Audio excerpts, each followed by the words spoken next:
Tim penyidik Polres Bantul bersama tim Traffic Accident Analysis, Korlantas Polri, dan Polda Daerah Istimewa Yogyakarta menggelar olah TKP kecelakaan bus pariwisata di Bukit Mbego, Imogiri, Bantul, Yogyakarta. Hasil analisis sementara ditemukan ada kesalahan pengereman dan pengemudi tidak menguasai kondisi jalan yang menikung dan menurun tajam. Anggota kami di-backup oleh Ditlantas Polda DIY dan Korlantas Mabes Polri melakukan olah TKP. Jadi dibantu dengan tim TAA. TAA itu Traffic Accident Analysis yang akan menganalisa penyebab utama terjadinya kecelakaan. Tentunya nanti akan diperkuat dengan keterangan-keterangan saksi, di mana saksi ini juga hari ini ada beberapa yang sudah kami periksa, ada 3 orang. Sementara itu, sejumlah korban luka akibat kecelakaan masih menjalani perawatan di 3 rumah sakit, yakni RS PKU Muhammadiyah Bantul, RSUD Panembahan Senopati, dan RS Nur Hidayah. Di RS PKU Muhammadiyah Bantul, belasan korban luka masih dirawat, sedangkan korban luka ringan telah diperbolehkan pulang. Pagi ini kita Rumah Sakit Umum PKU Muhammadiyah Bantul merawat 11 orang korban dari tragedi Bukit Mbego, dan kondisi beliau-beliau ini alhamdulillah sudah membaik dan kategori perawatan dalam kondisi luka ringan sampai sedang. Bus pariwisata GA Trans menghantam tebing di sekitar Bukit Mbego, Imogiri, Bantul, Yogyakarta, Minggu siang kemarin. Bus membawa 42 karyawan pabrik konveksi asal Sukoharjo, Jawa Tengah. Akibat kecelakaan ini, sebanyak 13 penumpang meninggal dan 34 penumpang lainnya terluka. Tim Liputan iNews melaporkan.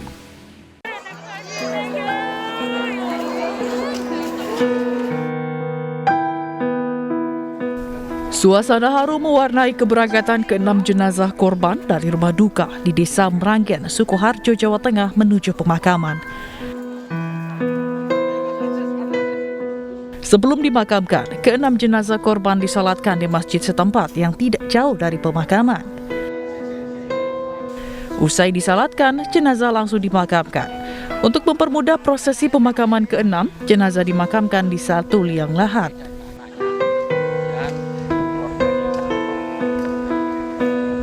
Dijadikan satu liang, Mas. Ya, kan untuk mempermudah untuk pemakaman. Berarti keluarganya setuju ya Pak ya? Yang Insya Allah semua setuju. Dan juga melihat situasi dan kondisi, Insya Allah semua setuju semuanya.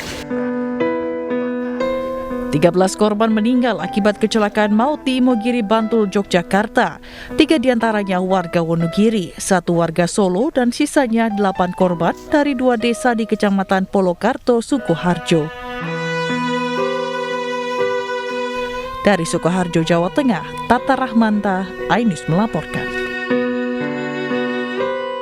Pemerintah menaikkan status PPKM ke level 3 untuk beberapa daerah di Indonesia. Hal itu dilakukan karena tingkat tracing yang rendah di tengah tingginya kasus Omikron. Menteri Koordinator Bidang Kemaritiman dan Investasi Luhut Binsar Panjaitan mengatakan sejumlah daerah aglomerasi akan berstatus PPKM level 3, diantaranya Jabodetabek, Yogyakarta, Bali, dan Bandung Raya. Keputusan ini diambil dengan mempertimbangkan rendahnya tracing yang dilakukan, sementara jumlah kasus Omikron terus meningkat, terutama di Jakarta. Pemprov DKI Jakarta juga siap menerapkan PPKM level 3 dengan pembatasan di berbagai sektor. Salah satunya adalah penerapan crowd free night di 10 titik yang kerap menimbulkan kerumunan. Teman-teman media dan seluruh masyarakat Indonesia yang saya cintai, berdasarkan level assessment saat ini, kami sampaikan bahwa aglomerasi Jabodetabek, daerah istimewa Yogyakarta, Bali, Bandung Raya, dan akan ke level 3. Hal ini terjadi bukan akibat tingginya kasus. Saya ulangi, bukan akibat tingginya kasus, tetapi juga karena rendahnya tracing. Bali juga naik ke level 3. Kalau terkait dengan PPKM, begitu PPKM itu ditetapkan, tadi sudah diumumkan, tapi kita masih menunggu instruksi resmi Mendagri. Dari instruksi resmi Mendagri itu nanti akan ada pembatasan-pembatasan. 29 warga Kuitang Timur, Jakarta Pusat terkonfirmasi positif COVID-19. Untuk meminimalisir penularan, Satgas telah melakukan lockdown di wilayah tersebut. Dan berikut laporan Yasmin Atania dan juru kamera Freddy Budiman. Pemirsa, saat ini lingkungan RW 10 Kuitang Timur, Kecamatan Senen, Jakarta Pusat terpaksa di lockdown lantaran 29 warga terkonfirmasi positif COVID-19. Dan untuk saat ini dari 29 warga tersebut, 4 diantaranya sudah dinyatakan negatif dan sisanya sedang menjalani isolasi mandiri di rumah masing-masing. Dan guna mencegah penyebaran COVID-19 agar tidak semakin meluas, maka untuk akses masuk ke RT 1 hingga RT 6 ini ditutup menggunakan portal secara rapat. Hanya ada satu jalur saja yang dibuka, namun tetap warga harus menerapkan protokol kesehatan secara ketat. Dan kluster pemukiman di 6 RT ini terjadi disinyalir lantaran ini lambannya penanganan 3T, diantaranya testing dan juga tracking.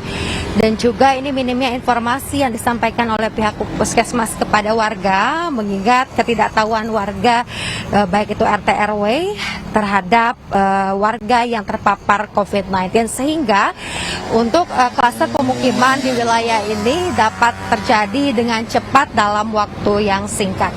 Dari Jakarta, Yasmin Tania, Freddy Budiman, Irfandi, iNews melaporkan.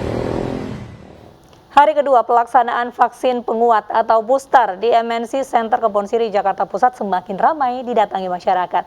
Vaksin booster ini diselenggarakan MNC Peduli bekerjasama dengan Dinas Kesehatan DKI Jakarta dan Puskesmas Menteng.